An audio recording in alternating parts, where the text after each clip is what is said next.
Hello and welcome to The Gaggle, where we challenge and, if necessary, destroy media narratives. I'm George Samuely, and with me today is Ciara Haley, one of the co-founders of The Gaggle. And once again, we're fortunate to have with us renowned litigator and political analyst Robert Barnes. The subject we're going to talk about today is polls and polling, a subject I know you have very strong views about. Um, when we look at the polls, they seem to suggest that Biden is comfortably ahead. Some have him ahead in double digits. And the newspaper stories based on these polls predict a Biden landslide. Yeah. It's very strange because landslides are actually very rare in American history, and usually there's a very good reason for landslides. Usually it's when an incumbent wins, such as Richard Nixon in 72, he was seen to be a competent, effective president, whereas his opponent, George McGovern, was seemed incompetent and an extremist. Franklin Delano Roosevelt, again, seemed to be on top of on the Great Depression. Ronald Reagan, I think people just fell in love with Reagan, particularly after his assassination attempt against him. But Biden seems to be one of the weakest candidates any political party has run in recent memory. I mean, and that includes Bob Dole, Mitt Romney, John McCain. So it does seem bizarre to have Biden so far ahead and as if, heading towards a landslide. So, Robert, I know you are very skeptical about polls. Can you explain to our viewers what do you think is going wrong? Sure. So I've been betting on elections for almost a quarter century since I was a kid. And during that whole time period, I've almost always ignored polls. And when I placed my bet, I did it when the polls were showing that my candidate I was betting on had no chance. So, Poppy Bush down 17 in 1988, Bill Clinton down 17 in 1992. At various points, Bush W down on election night. I placed a lot of bets on election night because the exit poll said he was a guaranteed loser. 2012, bet on Obama after he was down after the first debate to Romney by several points. And then, of course, bet heavily on Trump throughout the primaries, presidential election, bet on Brexit. Bet on Corbyn to overperform in 2017 and the other way in 2019. And in all those circumstances, the number one thing that was working for me is that polls are terrible predictors of elections. So if you go back through the United States history, average polling error has been at least 5 points, going all the way back to real good polls in the 1930s. And there would be at least a polling average at some point during the election season that would be off by double digits in forecasting the margin. And the three problems with polls are, first and foremost, when we ask people to predict what they're going to do in the future, it turns out they're pretty bad at it. There's tons of psychological studies on this, surveys on this. They sometimes are dishonest. Sometimes they just don't know. Sometimes they don't want to tell you. There's a lot of different reasons, but they're just not very good at predicting their own behavior. Frankly, we know this from our own lives. We know friends, loved ones, other people, let's say in a relationship, they shouldn't be. They tell you they're going to do something and they don't do it. So this second problem with polling is it's called response representative sampling, because the whole art and science of polling is I'm going to talk to one person and they're going to tell me how 100,000 people are going to vote. That was always dubious as a science. Gallup tried to help make it a science because he was more accurate than other methods, but he was never highly accurate. Famously in 1948, predicting Dewey was going to win mostly by double digits throughout the election, and he lost soundly by 6 points. The other key thing in 1948 that'll be relevant to this, 1948 was the biggest class divide in American history, and we're probably going to see the same thing in 2020. And the bigger the class divide is, the worse the polls get, because they have a hard time tracking working class voters. And this is across the racial spectrum. They do a poor job with African American and Latino working class voters as well. So the second big problem is a lack of getting a representative sample. And in other words, if you're really doing polling these days, you need to be able to know the state well. You need to be able to know the difference between how Norwegians vote in Minnesota and Western Wisconsin. Hint, they're historically anti-war. They'll vote for whichever candidate is more anti-war. How Northern New Hampshire and much like working class voters in Northern New Hampshire, Northern Maine, who are different than, say, Italians in South Philly, who are different than the Poles in Pittsburgh, who are different than the Poles in South Milwaukee, who are different than the Czechs and Slovak voters in different parts of the Midwest. So many different than the Scotch-Irish in Appalachia of coal mining country, different than voters who are impacted by fracking and energy issues.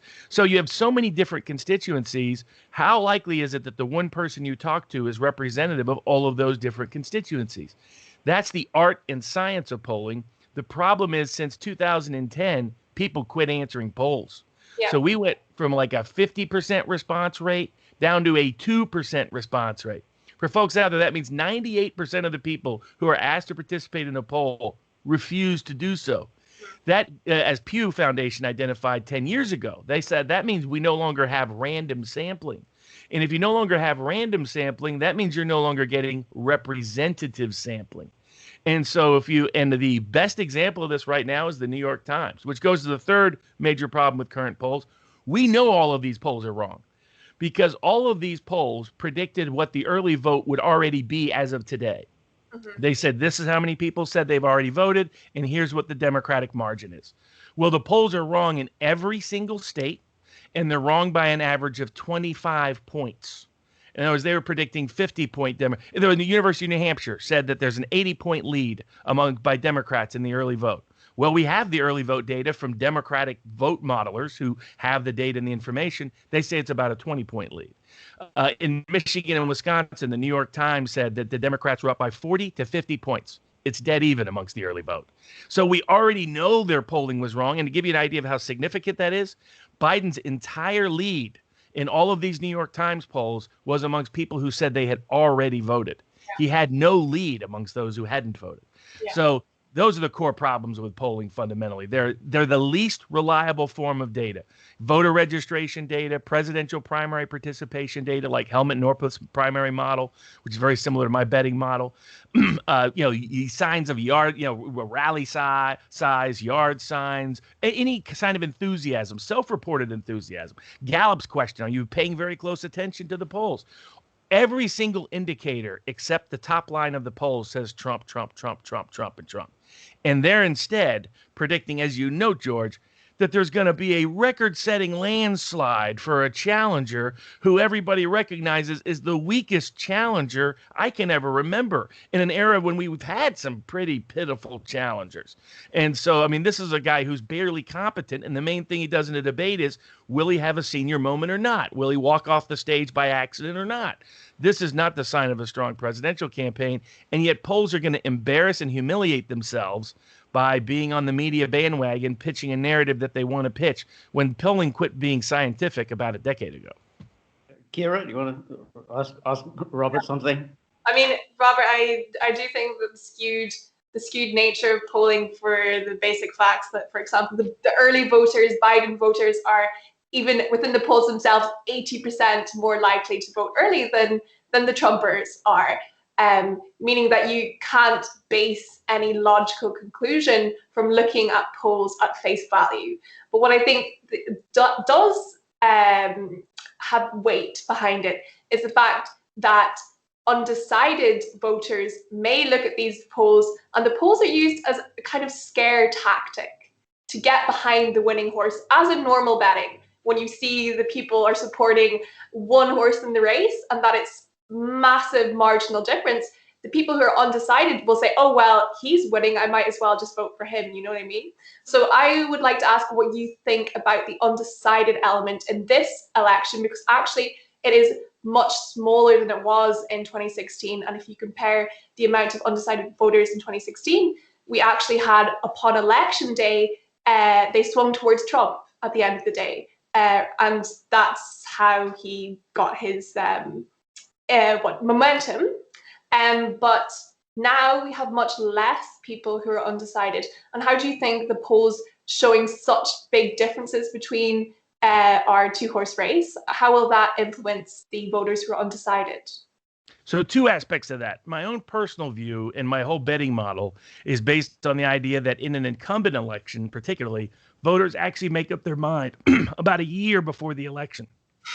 They just often don't recognize this. And this is true of a lot of human beings, but you'll see it in their behavior, how they participate in the primaries, who they participate for, whether they register, the voter registration trends, who they're enthusiastic for, who they're tuning in for, all of those dynamics, which all point towards Trump. So my view is unconsciously, and what is people will tell themselves a story at the end of the election as to why they really made that choice.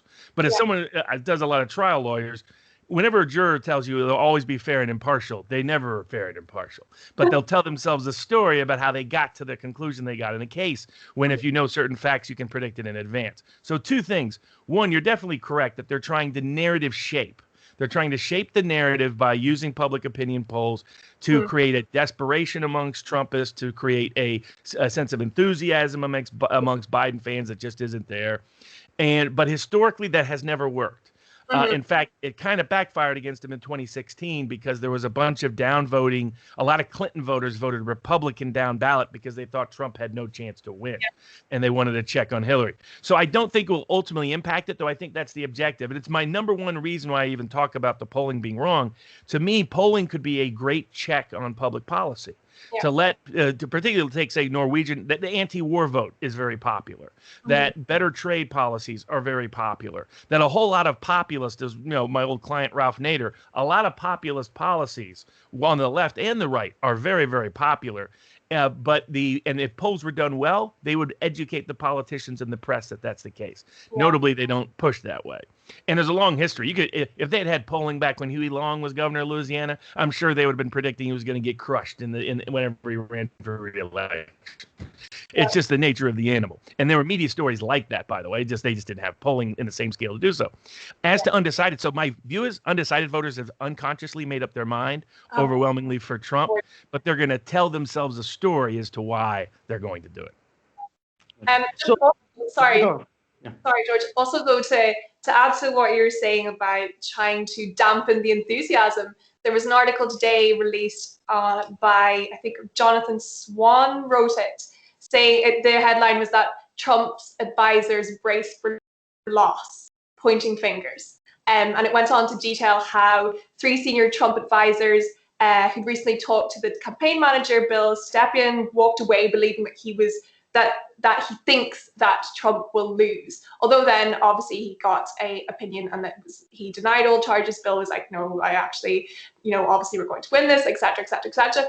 But, these kind of narratives that are plastered everywhere, as we know, Facebook, Twitter, whatever, also breed into this whole dampening enthusiasm and trying to make people lackluster in terms of the supporting of the Trump campaign. Because in 2016, that was one of the defining features, but the enthusiasm was a defining feature, and the rallies and the merchandise and picketing and whatever else, that was a defining feature of the election in 2016. Which of course now we see less of because of restrictions and because of the virus. But I was wondering if you, George, or Robert as well yourself, if you think that is going to be a massive factor, the fact that, there has been so much turmoil within this whole run up to the election, where we don't have the same mass rallies and unhinged kind of rallies where people don't fear being near to one another and all the rest that comes with the coronavirus restrictions. Two things about that. If Elon Musk is writing the simulation, he needs to get better screenwriters, because they're telling the exact same script as 2016.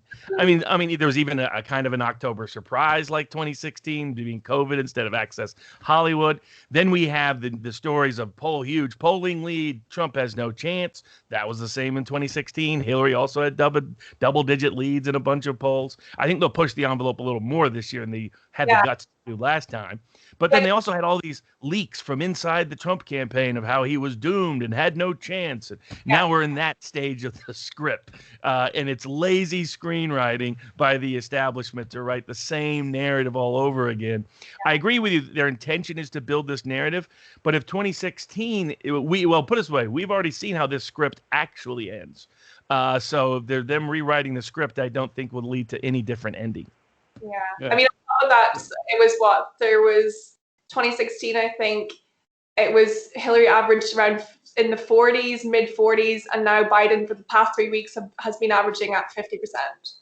And the key to that is it's the reason why I bet the way I did in the 2017 UK elections on Corbyn and the Labour Party. There's a tendency of pollsters when they want to push a certain agenda. And in 2017, it was anti-Corbyn because they didn't like him in UK because of his policies on really foreign policy. But basically what happens is that they push undecideds. So if you don't push undecideds, so I have pollster friends of mine like Richard Barris, People's Pundit Daily, Patrick Basham, who's at the Democracy Institute, who I follow, Trafalgar, who I follow, and they are not pushing undecideds heavy, and they're finding about the same percentage of self-reported undecideds as 2016. That if you give them a 3 or 4 choices, if you add the Green Party or Libertarian Party and don't push the undecided, one of the tricks in the polling game is somebody tells you they're undecided. And you're like, no, I really need to know, who are you leaning towards? That tends to be very unreliable. That's what 2017, the UK, and for folks out there, polls have been wrong around the world for the last 5 years. This is not unique to the U.S. Other than the French elections in 2017, everybody's polling has been a disaster. In Colombia, they had like a 25-point error. I guarantee if they're polling in Venezuela, I guarantee you some of the Bolivian polls are going to downgrade the left-leaning candidates. I mean, I don't know how they get some people in the poll. And the whole problem is just some people don't answer polls. Because the response rate is going way down, they no longer get representative samples. The best example of this, the New York Times, somebody did a county map of what they were predicting the results were, and they didn't even realize they were predicting that half the counties in the Midwest would swing by 40 points to Joe Biden from Donald Trump without a single voter in their own poll reporting that they're changing their mind from 2016. Is because they just got they polled a little mining county like Greene County, and they found the one librarian who hates Trump. They managed to miss every plumber, every miner, every manufacturing worker, every mechanic, every construction guy. They managed to miss all of them. So the last thing that the polls are showing is enthusiasm is overwhelmingly on the Trump side. That's where I think Trump will actually win by a better margin in swing states in 2020 than he actually did in 2016. And in fact, it's striking that Biden is actually doing very poorly among core Democratic constituencies, which apparently people aren't really paying much attention to. When you look at the Hispanic vote, he's really just running about neck and neck with Trump. Among the African American vote, I mean, this is the most core of core constituencies for the Democrats. Again, not doing terribly well. So that is a striking phenomenon. And as you say, there is the enthusiasm factor, which is working for Trump. It doesn't work for Biden. There's really very little enthusiasm for him. But could you just again emphasize the point that you made earlier about the early voting? And you said that the early voting is already suggesting that the polling is wrong, that they were predicting huge Democratic margins, and they're not materializing. I mean, there is a Democratic margin, but it's nowhere near as huge as it should be, according to the polls. Exactly. Almost all these polls are predicting a massive surge of new voters, that these new, like 25 to 30% of the total vote would be new voters. That would be a record, folks. In fact, there's a bet on it about that there's supposed to be, the betting markets have said there's going to be 61% turnout. We haven't had that in the United States since 1964. So it's insane ahistorical propositions they're making. But the best example is I'll give you an example. New York Times in Michigan and Wisconsin. Their entire lead for Biden in both polls came solely amongst people who said they had already voted. Amongst those people in their own poll who said they hadn't voted yet, it was dead even. Well, so how did they get their lead? They said that Biden was leading and Democrats were leading by 40 to 50 points in the early vote. About both states have about 20% of the vote having already voted, at least compared to 2016 numbers. Well, we actually have the data from a Democratic vote vendor who has all the voter files, who knows the model and profile of the voters in those states because they don't have party registration. It's dead even in both states. So they were off by 40 to 50 points. And that's the entire basis of their lead. And this mistake is everywhere. Minnesota, they predicted Democrats would have a 50 to 60 point early vote lead. It's 20 points. They predicted an 80-point lead in New Hampshire. The University of New Hampshire did amongst early voters. It's 20 points. They predicted a 50-point lead in North Carolina. It's 15 points. They predicted a 35-point lead in Florida. It's 15 points. And to Georgia's point, looking at the other big thing I look at early voting for is there a surge in new voters? Is there a surge in young voters? Is there a surge in African American voters? The African American vote was supposed to be way up in North Carolina. It's actually down as a percentage of the early vote. It's the lowest level it's ever been in North Carolina. There's a reason why Joe Biden is advertising in the South on black radio. It's because Trump's economy had the best results for African American men and Hispanic men in the history of the country. And he made major inroads with those groups. And inroads just means you have 10 to 15% of the vote in an African American group, for example. And so he was doubling and tripling traditional Republican norms. The second thing that's happening is Biden is disowning the populist left. And there's different parts of that populist left that I don't share. But like what I would call your minority millennial vote is the vote that's the most likely to not turn out. It's the vote Democrats need to gin up. It's a vote that came out big in 2008, dropped off a little in 2012. Dropped off again in 2016. It's looking like it's going to drop to record lows, like back to 2000 year level turnout in 2020. And that's why Trump didn't debate. He just wanted Biden to keep slapping the AOC side of the party, the Kyle Kalinske side of the party in the face and remind them that he will do nothing that they want. You want Medicare for all? No, you're losers. You want Green New Deal? No, you're losers. You want different policies on Israel? No, you're losers. I mean, that's why he kept making him do it over and over again. It was solely to remind the Bernie part of the Democratic vote that they have no interest and no reason to support old Joe. And that's why Biden's report, the enthusiasm gap for Trump compared to Biden is the biggest in polling history. The Joe Biden has the lowest level of enthusiasm of any presidential candidate that I've ever seen in public opinion data, rallies, yard signs, social media participation, TV ratings, you name any metric. And it's the group that's not interested. Minority voters, millennial voters. And that's who they need to turn out. And I think they're going to turn out at record lows. While your Trump base, your blue-collar 50-year-old guy in small-town America, he can't wait to vote for Trump. If he could vote for Trump 20 times, he would. And just to emphasize, that's because the Democrats are basing a lot of their vote, much greater proportion, on the mailing votes rather than Republicans. Republicans are going to show up on November the 3rd in person, whereas the Democrats much more heavily inclined to the mail-in vote. So that's why the Democrats need a much bigger margin at this stage if they're going to prevail. Exactly. To your point, George, what all the polls show, including Gallup, historically, they had the same number of Republicans and Democrats plan to vote early. This year, that's completely flipped. 62% of Democrats say they're going to vote early. Less than 30% of Republicans are going to vote early. That means if I'm in the Biden camp and I'm banking early votes, I know that when half the people vote on election day, I'm going to lose by 40, 50, 60 points on election day in all these states. That means I need that big of a lead going in. If I don't have it, I'm already dead walking into election day. So that's their problem. Their problem is that they needed 40, 50-point leads in all these swing states. And in some of them, they have no lead at all. I mean, they are in huge trouble in Michigan and Wisconsin, states that were supposed to be a lock for. To give a classic example, to go back to knowing your jurisdictions and knowing your areas, New York Times predicted that the WOW counties, the suburban counties, the sort of establishment, Scott Walker, conservative counties that really didn't like Trump too much, his demeanor, his disposition, a little too New York for that part of Wisconsin. And they voted, he said they were going to flip, all three of them, well, even though many of them voted 20 points even for Trump, were going to flip to the Democratic side because they were leaning Democratic by 60 points in the early vote. Well, there is a big partisan gap in the early vote. They're leaning 70 points Republican in the early vote. So that's the kind of miss. I mean, this is going to make Truman 1948 look like a small polling error when this election is done. George and Robert, may I ask, even with this being the case, I think that the Trump base remains an unchanged Trump base from 2016. But what I wonder is what has he done to bring in more voters? Like, what is it that's going to make, I mean, obviously, like, Joe Biden is Joe Biden. That's a fact.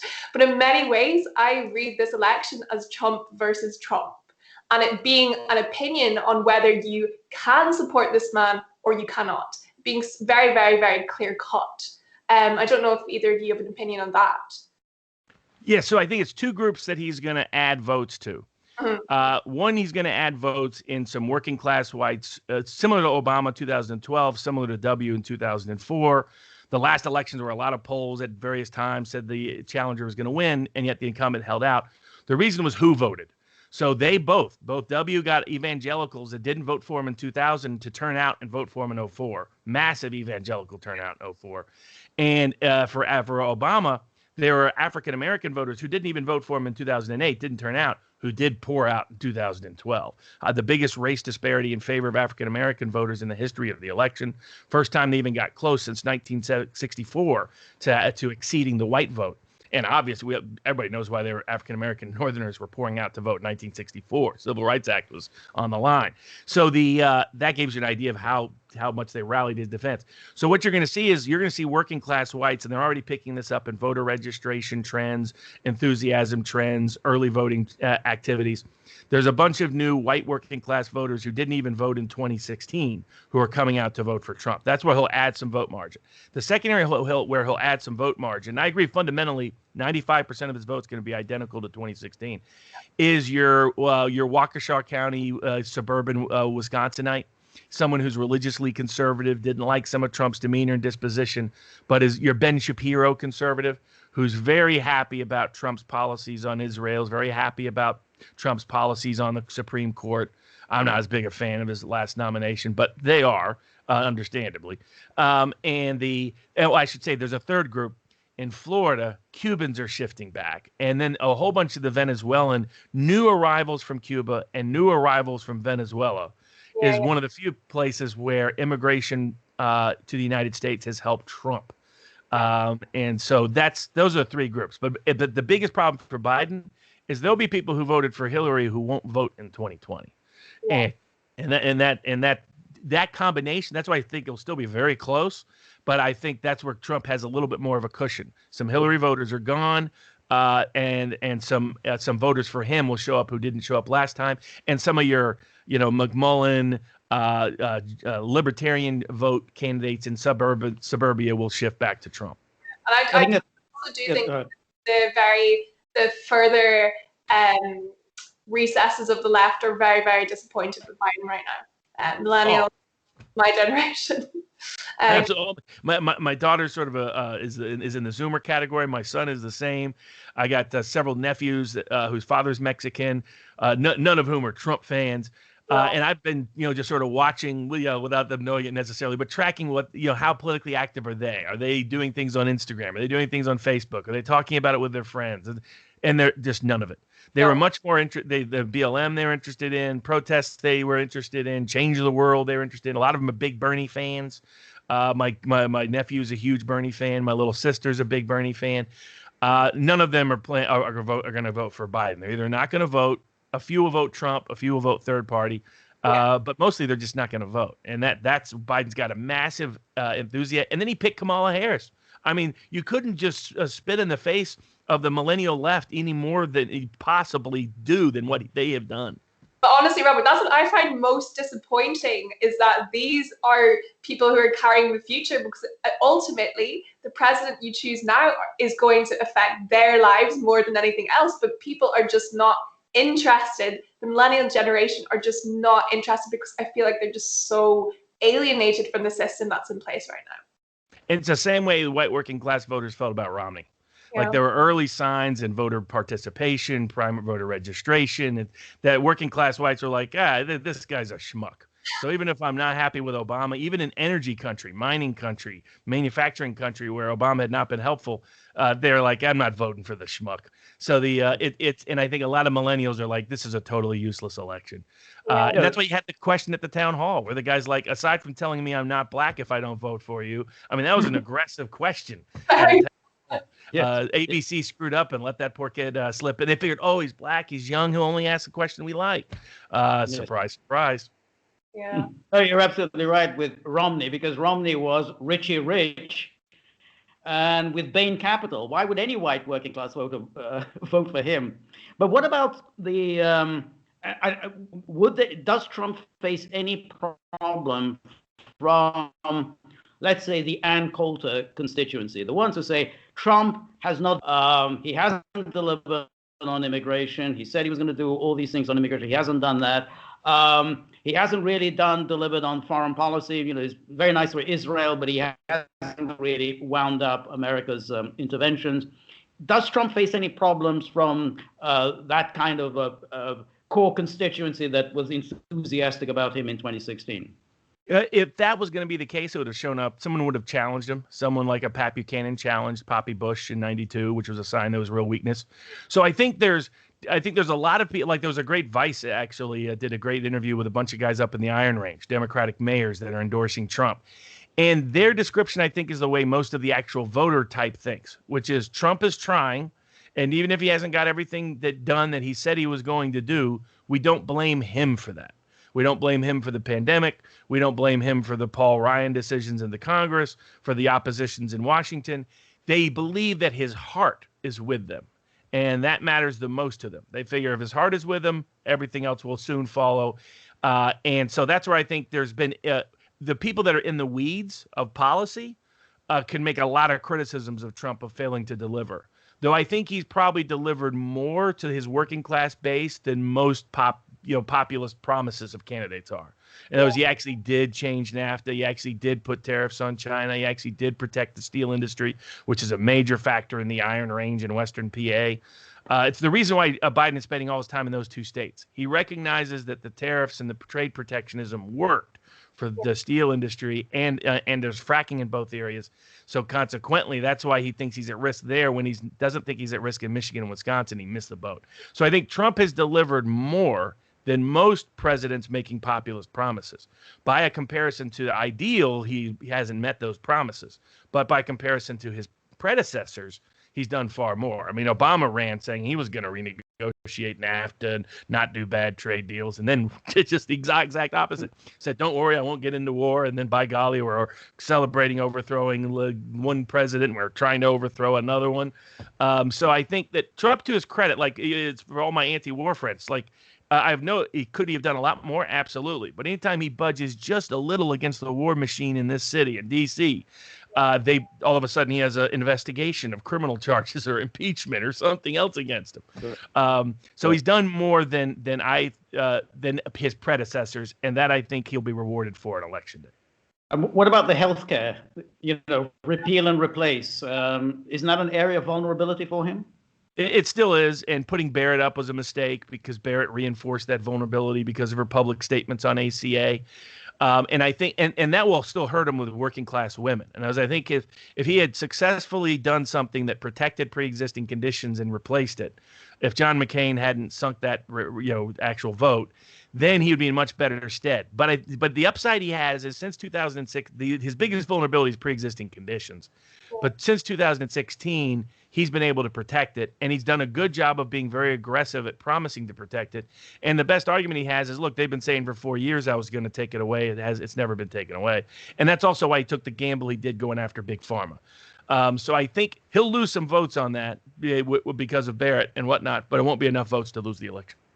Actually, I wanted to also ask your opinion, both of you, on the fact that recently I've heard this hypothesis that the fact that the Republican side of the party are so reluctant to come to an agreement with a second stimulus deal shows their doubts in the fact that Trump will be reelected, because obviously this is a massive thing that affects all these people who are struggling during the time that we live in right now and with lockdown, whatever, and everyone's waiting with bated breath for this second stimulus deal to be agreed upon.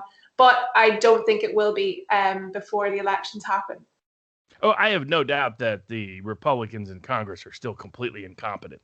I mean, the biggest mistake Trump made was delegating things to the Ryan McConnell wing. Every bad appointment he has made came because McConnell recommended it, whether it was to the court or to the cabinet or to places, having Coates over as director of national intelligence. I mean, McConnell recommended he put people in power who were busy figuring out ways to remove him from the presidency. I mean, that's the kind of guy McConnell is. So I have no doubts that they believe that the only people who should get bailed out is the Fed should just print as much cash as they want to bail out their friends and pals on Wall Street. They don't believe in bailing out ordinary people. But Trump does, and Trump's done enough rhetorically, even though he's been all over the place at times in his negotiating position.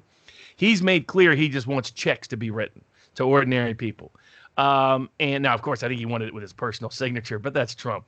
But so I think the latest poll shows more people blame Pelosi right now than Trump. And I think it's because Pelosi's so untrustworthy, so unreliable, that it's hard for her to win that battle. And Trump's been able to circumvent the Senate's incompetence and intransigence on this issue.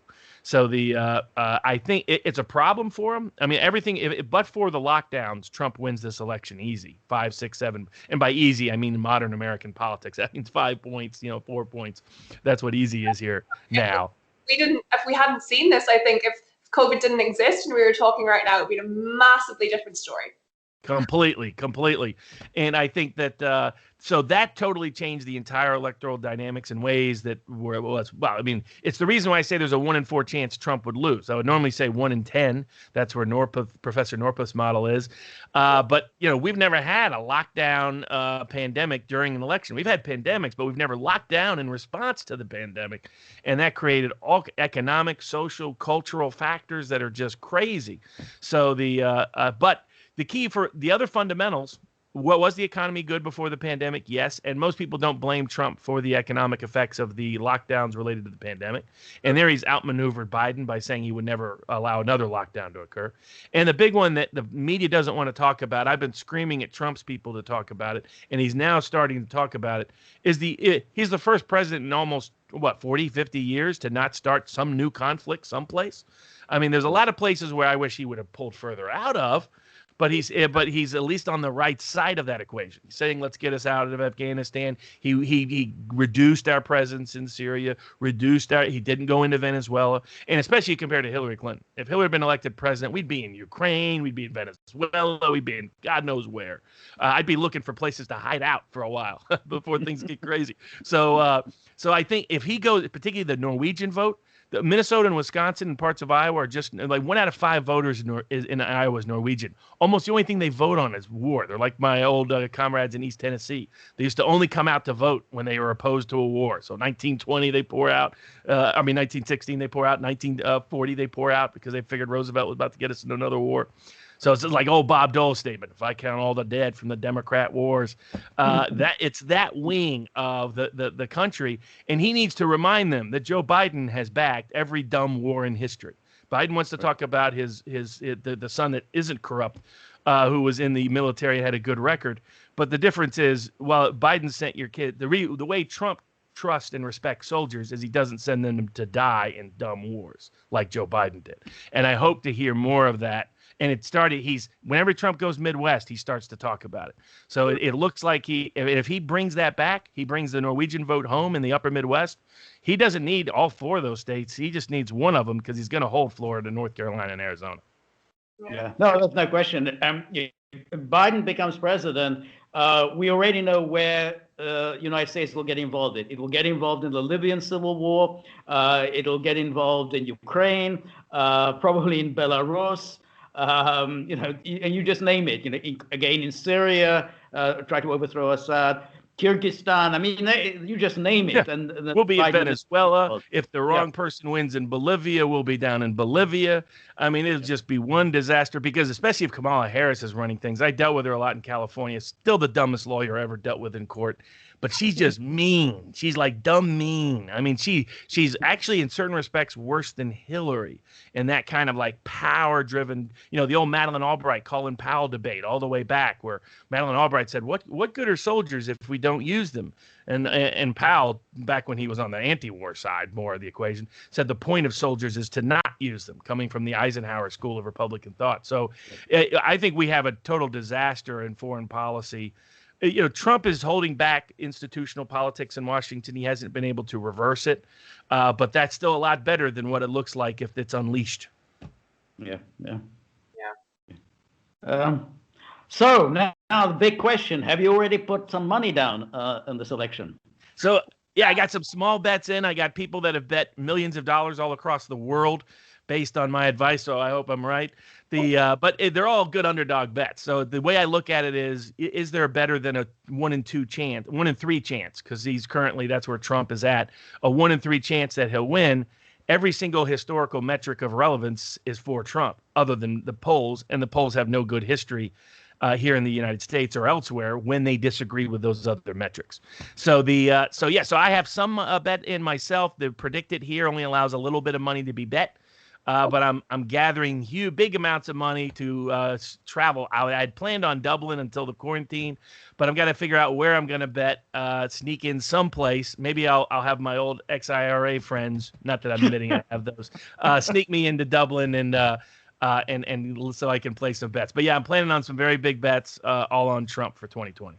When do you plan on doing that? Around about what time date? I like to do it 3 or 4 days before Election Day. So I like to, because that's when they have the maximum liquidity at all the books. I usually have I'll have my lucky overcoat with all my euros and all the and all the 8 pockets that it's got. And I'm hoping to do it in Dublin because I've never lost a bet in Dublin. I've never lost a bet on a presidential election ever, but Dublin is my magical place. For anyone watching this video, please follow the gaggle for all betting advice. Every time we have Robert, he's a guaranteed good. Exactly. Yes, that's right. If you want to make money, follow the gaggle. All right. Well, thank you very much, Robert, for your time. It was fascinating insights. Thank you, Ciara. And remember, if you like the gaggle, please like, share, and see you soon. Bye.